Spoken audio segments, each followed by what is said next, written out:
Have you ever had to sign a contract for a new job during your onboarding that says you consent to media being taken of you for your employers to do whatever they want with that media, and you can't revoke that consent? So a lot of times it says they can take pictures of you or videos of you at your place of work and use it for their website or their social media or put it up on bulletin boards around the office. Oftentimes these contracts do not have a way to opt out.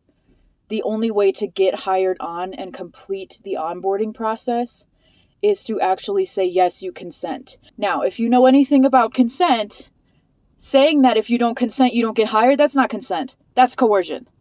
But legally, there's got to be some kind of loophole, which is why these companies do this. I'm just asking companies and hiring managers, etc., to maybe, potentially, someday consider a trauma-informed perspective here.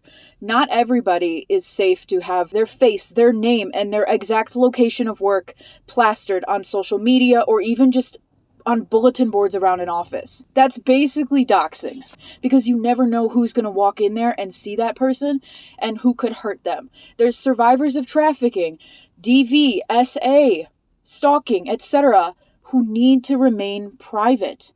And I know that companies do this because they think if they give everyone an opt-out option that nobody is going to want to consent to actually having their photos taken, but that's not true. There are so many people who actually do want to have their photo and video attached to their work. They want to be in those organizational training videos, to be on the bulletin boards and the posters. They want to be on the social media and on the website.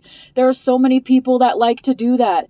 So giving an opt-out option can help honestly save a life, because you never know. I'm not comfortable with that, but the only way that I could get hired is if I agreed to that, regardless, which I feel like my rights were violated.